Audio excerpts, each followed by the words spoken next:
Noong May 11 of this year, nagbigay ako ng aking formal na pamamaalam sa Grace Baptist Church sa aking aktibong ministeryo bilang pastor. At right after that, I posted on Facebook to inform the interested churches that I would be available for reformation. Nagulat ako sa dagsa ng mga paanyaya na manguna sa mga reformasyon. In fact, together with my wife, I have traveled more distance this year than in any other year, and have led together with my partner like Pastor Manny here in different churches, and we have seen the need. I saw the opportunity, and that at least consoles me with the thought that I made the right decision, no matter at that time it was heartbreaking decision. I am keenly aware that this message will be the last that I will do as a pastor of my beloved church. In my Reformation ministries, I never counted it as my ministry. Lagi kong pinapakilala ang sarili ko bilang isinugo ng aking iglesia, ang Grace Baptist Church, because Reformation is not an individual ministry. Reformation is the work of the church. And I have never entertained the idea that it is mine, but I am only representing the church. I always saw my Reformation work as one in which the church is sending me, and the task, however, belongs to the church. And though I will no longer be your pastor, the pastor of Grace Baptist Church, on the first day of 2026, I hope that partnership will continue. And it is the thought that I want to derive from our passage. I want you to turn your Bibles with me to Romans chapter 15. I'm going to concentrate on Paul's prayer request from verse 30 to verse 33, but to get the context, let's begin reading from verse 22. Romans 15, 22 to 33. This is the reason why I have so often been hindered from coming to you, but now since I no longer have any room for work in these regions, and since I have longed for many years to come to you, I hope to see you in passing as I go to Spain, and to be helped on my journey there by you, once I have enjoyed your company for a while. At present, however, I am going to Jerusalem, bringing aid to the saints. For Macedonia and Achaia have been pleased to make some contribution for the poor among the saints at Jerusalem. For they were pleased to do it, and indeed they owe it to them. For if the Gentiles have come to share in their spiritual blessings, they ought also to be of service to them in material blessings. When therefore I have completed this and have delivered to them what has been collected, I will leave for Spain by way of you. I know that when I come to you, I will come in the fullness of the blessing of Christ. Verse 30. I appeal to you, brothers or brethren, by our Lord Jesus Christ and by the love of the Spirit, to strive together with me in your prayers to God on my behalf, that I may be delivered from the unbelievers in Judea, and that my service for Jerusalem may be acceptable to the saints, so that by God's will I may come to you with joy and be refreshed in your company. May the God of peace be with you all.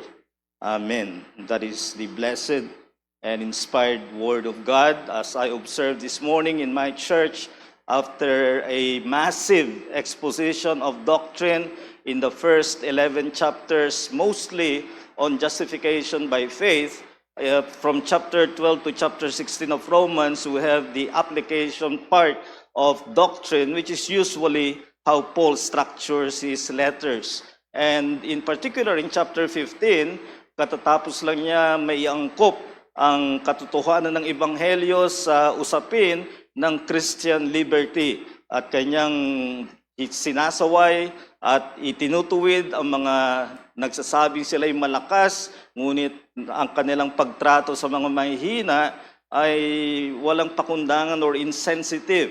And Apostle Paul is correcting that.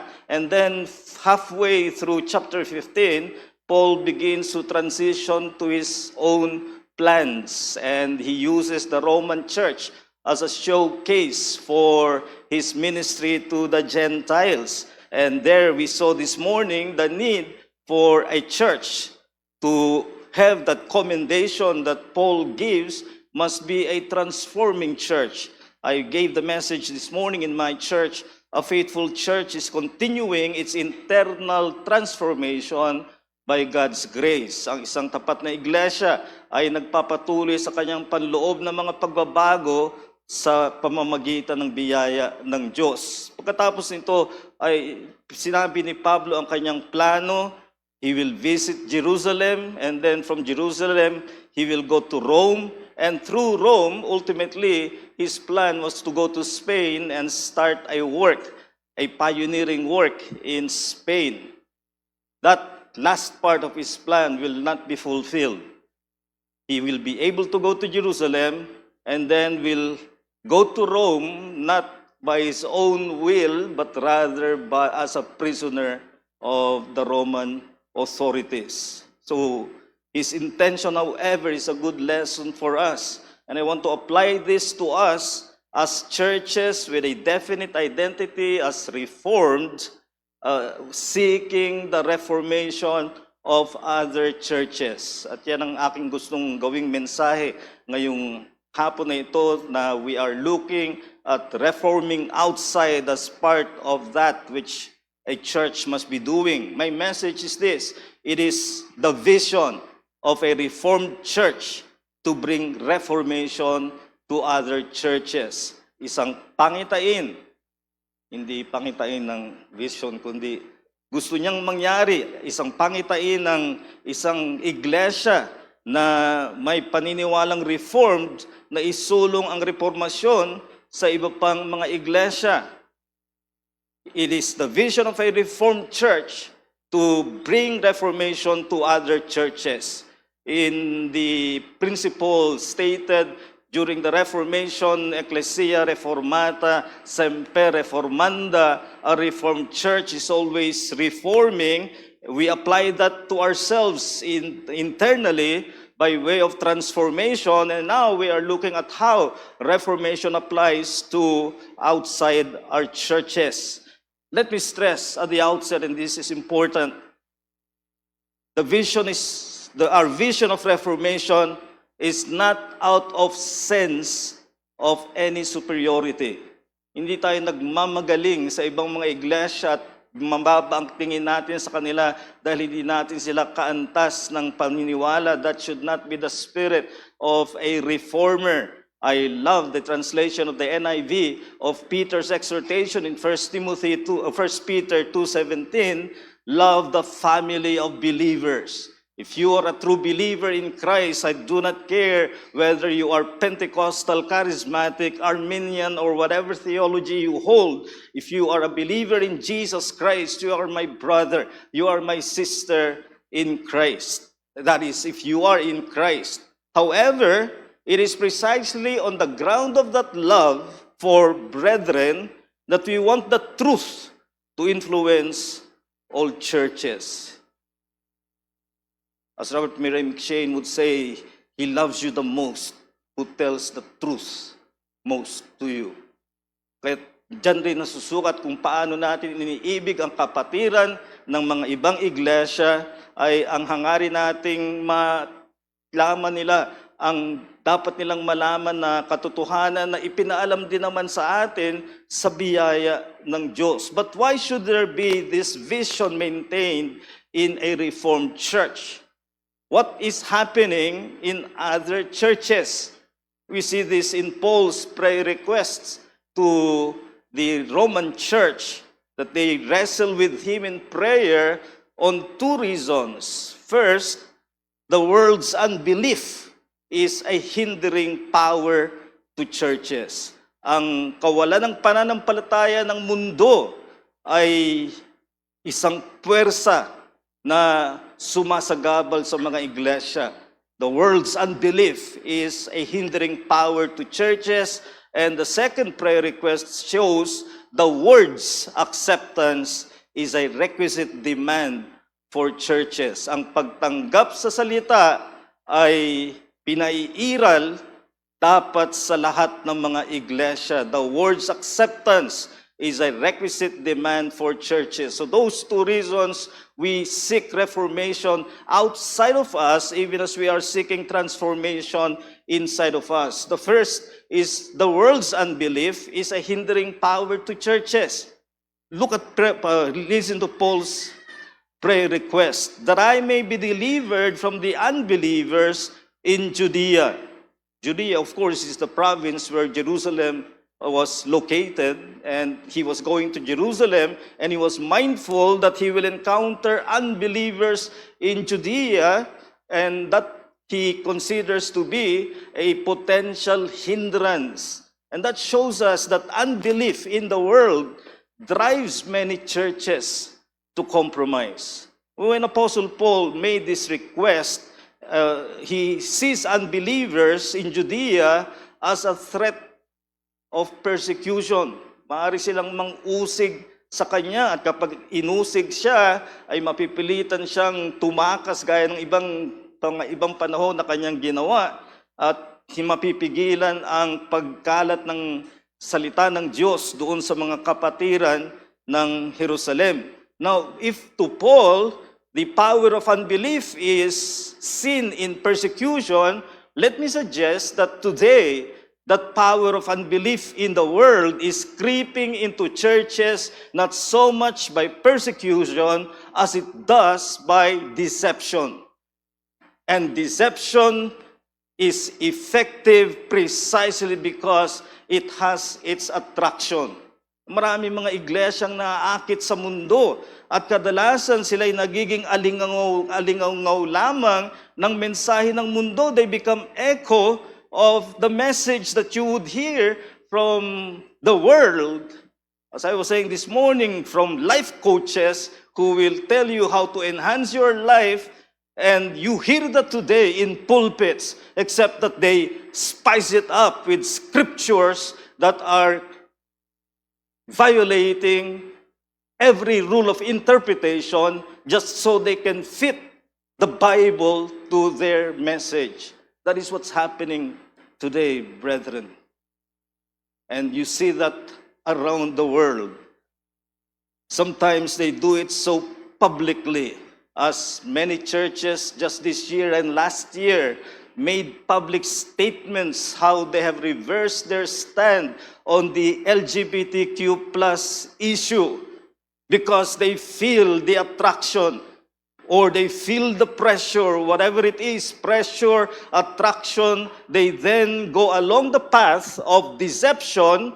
And let me ask you, behind this is just the surface of an iceberg. Beneath that is a mountain of lack of conviction to face unbelief. And when that unbelief translates into opposition, contempt, or temptation, they give in. How can a church be faithful in gospel preaching if it is unwilling to call out sin as a violation of the law? At yan ang isang gusto kong sabihin sa iyo, kung ikaw ay narito at wala ka pa kay Kristo, ang katayuan mo sa harap ng Diyos ay isang makasalanan, sentensyado. At ang sentensya ay ikaw ay mapahamak sa pagkahiwalay sa Diyos, dito pa lamang at sa kabilang buhay hanggang sa kawalang hanggan. Ngunit ang mensahe ni Apostol Pablo na kanyang pinakamasusing pinaliwanag at itinuro dito sa kanyang sulat sa mga taga-Roma ay ang pagkamatuwid sa harap ng Diyos ay sa pamamagitan ni Jesucristo na namatay bilang pampalubag sa puot ng Diyos upang ang sinumang sumampalataya ay hindi mapahamak. And that is what I am preaching to you. That is what this church for 44 years has been preaching, and by the grace of God will continue preaching to sinners. And yet we have churches today who just find it cringing to even preach against sin, call out sin, and then offer the remedy of the gospel. And so many are just lapping up on all the attractive messages the world gives, and as long as they can fit some text here and there, ay masasabi nilang ito ang aming mensahe. Why do you think so many people today are being scammed despite many warnings from government and other legitimate sources? And they still get scammed. It's because of the promise of prosperity, because of the promise of sudden wealth, and all these other attractions. But let me tell you, the greatest scam is happening in churches.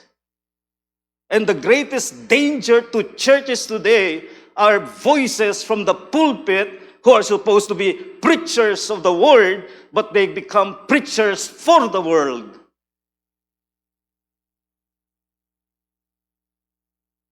My challenge to you is that as faithful to our Reformation vision, confront worldly unbelief creeping in churches. Bilang tapat sa ating pangitayin ng reformasyon, harapin mo ang kawalan ng pananampalataya ng mundo na gumagapang sa mga iglesia. Paul is on his way to Jerusalem as he writes this portion. He sees the unbelievers in Judea as a potential hindrance to his work, but he did not retreat from it.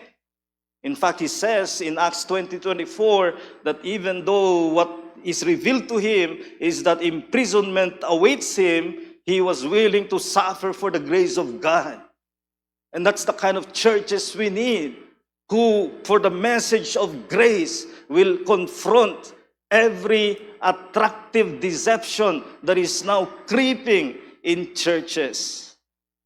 And those attractive messages I have often heard are delivered in the language of love, in the language of acceptance, and it is very subtle. But if you are a believer, your boldest delineating divide from unbelievers in the world is that Christ is King. That's what happened to you at the point of faith. Colossians 1:13 says, He delivered us from the domain of darkness and transferred us to the kingdom of His dear Son. A believer at the most basic is one who has put himself under the saving and ruling fold of Christ. And that's what I'm extending to you as an invitation. If you are not yet in the saving and ruling fold of Christ, then come to Him. That invitation is extended to each one. And some of you have heard that message time and again. Some have heard that message for many years in my 44 years of ministry and have come and gone and have stubbornly resisted the message of the gospel. I'm once more appealing to you. Christ is King. Christ is Savior. He alone can save from the deepest mire of sin. Come to Him. Do not delay. Do not postpone. And that would have been a message much easier to deliver were it not for those labeled as churches and Christian pulpits who deliver the contrary message. That's why, side by side with our desire for evangelism of unbelievers, you cannot do that all independent of your desire to see reformation in churches. Because the irony is that the hindrance today is not just the plain, open unbeliever. The hindrance today is that unbeliever who is in the pulpit, or that unbeliever who writes books with the name of Christian. And we need to have that courage to face that. So we go to churches. You send me these many years to bring the truth to churches that have embraced unbelief. And in many ways,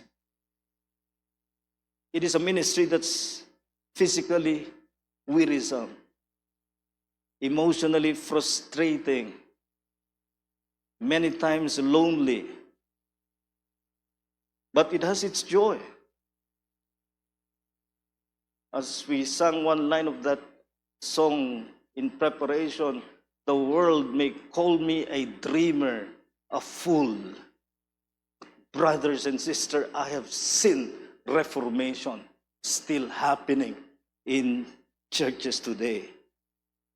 Reformation is happening despite the power of unbelief, because the Word of God cannot be chained. Faith will prove stronger. So it was very encouraging for me with my wife and Pastor Manny and his wife when we had our first Reformation conference in Ifugao. We preached in a church meeting place that will be very much below our standard of meeting places or church buildings here. And you get there, rather quite a hill, on a muddy road. But the pastor has embraced Reformation and he is now a student in GMA. I'm saying Reformation works despite the Goliath of unbelief that we are facing. So the world's unbelief is a hindering power to churches, and we must face it with much greater faith. But there's a second in Paul's prayer request, and it is the word's acceptance is a requisite demand for churches. Ang pagtanggap sa salita ay pinaiiral dapat sa lahat ng mga iglesia. Look at the other part of Paul's prayer request, that my service to Jerusalem may be acceptable to the saints. It shows that acceptance of apostolic word is the only way to church reformation and faithfulness. Baka magtaka ka, bakit kailangan humingi ng panalangin si Pablo na tanggapin ang kanyang ministeryo ng mga banal? This time he wasn't concerned about the unbelievers, he's concerned about the believers themselves, that his ministry may not be acceptable to them. How can that be? Well, one answer is that Paul is an apostle to the Gentiles, and in the more hardened Jewish fanaticism that some Christians converted from Judaism to Christianity, they are still saddled by the same fanaticism. To them, to hear Gentile is equivalent to filth. As much as today, you will be in churches where the title or label Reformed is associated with fanaticism, with heresy even.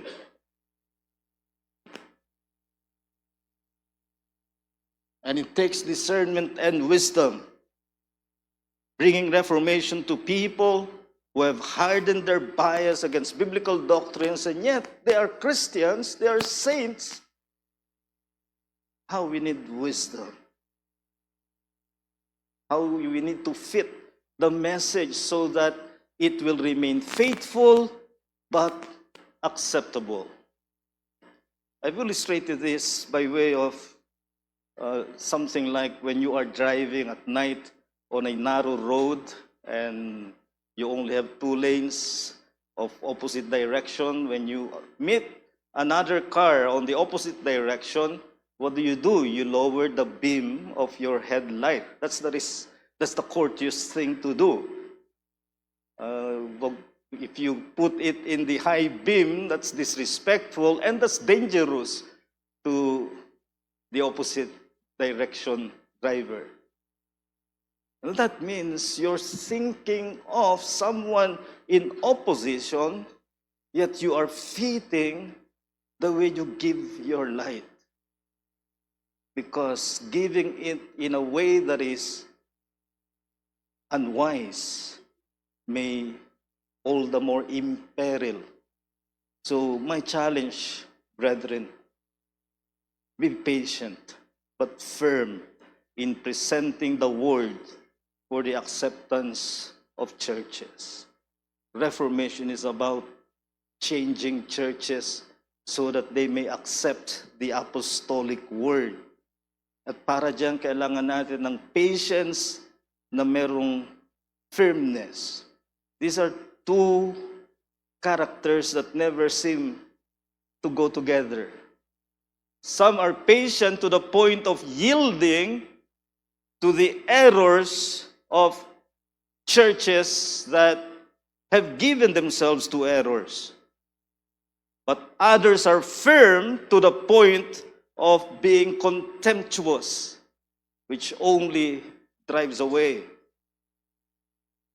We need to refresh our confidence in the authority of the apostolic word against present alternatives. And there will be people who will tell you, in order to make it more acceptable, do this or do that, use this method, make it more entertaining. In fact, if there are two areas of reform that are so necessary, but these are the areas I have encountered the most violent reactions, that would be evangelism and worship. They have turned evangelism to decisionism because they want easy conversion. Not that we are saying that all who use decisionistic method are unsaved, but I am prepared to assert that they are producing many false converts because they have reduced it to a formula. And worship, they have reduced it to entertainment. Why? Because they want fun. And that's where I go to churches along with brothers and partners in ministry in order to bring this, and I have encountered many violent reactions. Or you can touch the periphery, but don't touch the choir. Don't touch the pastora in the pulpit. Don't touch the modern songs that have no truth in them. I love contemporary hymns with so much truth. But a lot are simply for fun, triviality, flippancy. That's what we're faced. So we have no other teaching that comes from Christ than those that were written by the apostles. That's the conviction you need to sharpen. And I trust in God and pray to God that Grace Baptist Church and every church represented today will persevere in this conviction. There is no other Christ than that which is written in the New Testament by the apostles. I don't care if they present a Christ that is so blazingly spectacular because they dreamed of him or they have envisioned him. On the Christ that is written by the apostles, that's the only true Christ. And Grace Baptist Church, hold fast to that. There will be challenges along the way and through the years, but stand fast to that, on that. And then you will see why so many churches are in need of reformation.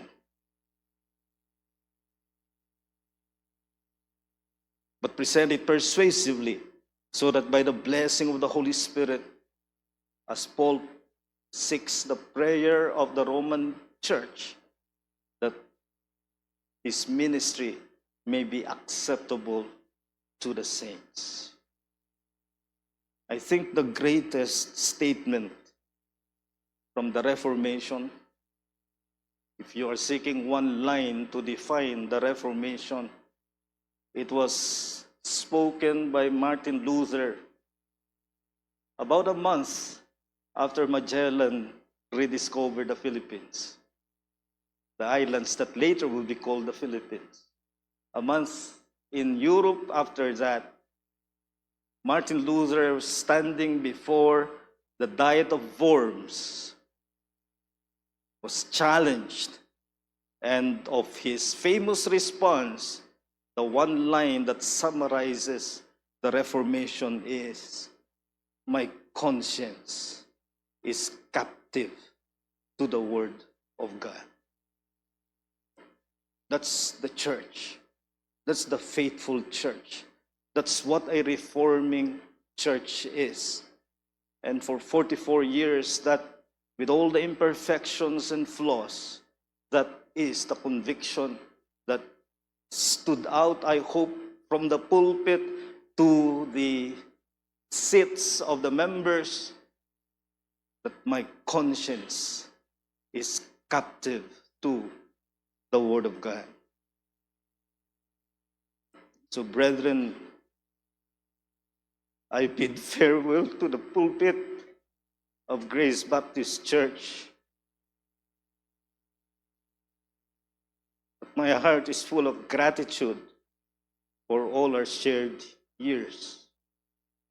I certainly will miss preaching here, because I preach to people who hunger for the Word of God. But continue to hold on to that conviction that this pulpit and the whole church should be captive to the Word of God. Our last theme is not so much a response to the message, but rather an expression of gratitude to God for all His blessings through 44 years of the church. As we will sing, "Salamat sa iyo, aking Panginoong Jesus. Ako'y inibig mo at inangking lubos." At nawa ito ang ating maging diwa ng pagpapasalamat sa ating Diyos sa 44 na taon ng ating ministeryo. Tumayo tayo upang awitin ang tanging alay ko. Tayo magbukas sa panalangin. Dakila naming Diyos, sa aming mga baging Ama, tunay na ibinabalik namin sa iyo ang pasasalamat na iyo kaming iningatan sa kabila ng aming mga kakulangan, karupukan at mga kasalanan. Pinanatili mo kami na isang iglesyang binihag ng iyong salita, at naway manatiling ganun ang Grace Baptist Church at bawat iglesia na kinakatawan dito. Patuloy mong samahan ng mga tagapanguna sa kanilang pangangaral na ang pulpito ay gamitin nila bilang dako na kung saan ang iyong salita ay ipinapangaral, matapat na itinuturo, at ang iglesia sa kaniyang kabuuan ay nagpapakatapat din sa iyong salita. And there are so many challenges of reformation. There is the reality of unbelief in the world that has the potential to be a powerful hindrance to churches because of their deception. And we pray that every church represented here will be preserved. And even as we also think of those who are true saints, and yet because of bias and because of hardened prejudice, they are unable to accept fully the Word of God. Give patience, firmness, and wisdom to every church that seeks reformation. So we pray that you may bless Grace Baptist Church and give her many more years of being captive to the Word of God and preaching and proclaiming, teaching that Word patiently, firmly, and with wisdom. And may your name be glorified and the mission be promoted and your kingdom advance through its continuing ministry. And now may the God of peace, who brought again from the dead our Lord Jesus, the great shepherd of the sheep, by the blood of the eternal covenant, equip you with everything good that you may do his will, working in us that which is pleasing in his sight, through Jesus Christ, to whom be glory forever and ever. In Jesus' name, amen.